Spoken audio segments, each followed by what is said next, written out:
May LTO daw dito ngayon sa may MacArthur mga kawaray, may LTO. Pero wala naman tayong problema dyan.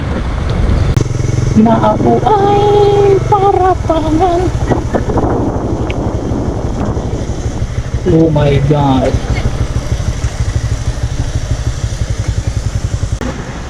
So yan mga kawaray, nagkakahulian dito. Mayroong gustong i-impound yung motor pero ayaw ibigay ng may-ari ng motor. So isasakay na talaga ng taga LTO. Siguro may violation. Ayan na, nagkakadulo na.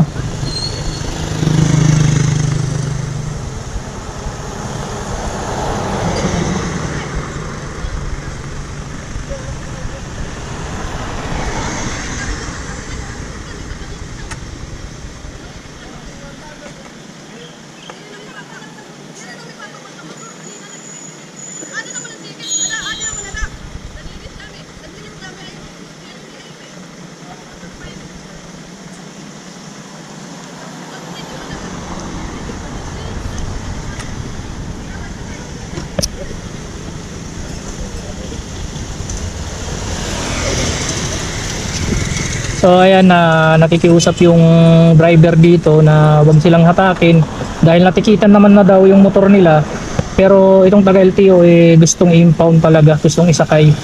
So ayan mga kawaray, dito yan sa may harapan ng MacArthur Park dito sa Palolete. So di ko alam kung may operation sila dito, kung bakit sila napunta dito. So ayan, nagtatalo talaga, ayaw talagang ipakarga ng may-ari. Sa akin ito. So gustong ipa-impound, ayaw talaga isakay. Ayaw talaga nila ipasakay. Naninindigan yung may-ari. So siguro unang-una sa nakikita natin, naka-tsinelas, bawal yan. Naka-short, bawal din yan. Sa batas ng LTO. So yun, nakikiusap naman sila na huwag hatakin. Pero hindi natin alam kung anong mangyayari nito mamaya. So nadaanan ko lang itong mga kawaray dito sa Palo.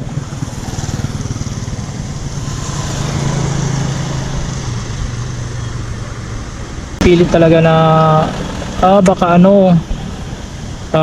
maraming sakay siguro sa isang motor kasi may kasama silang bata tapos tatlo sila.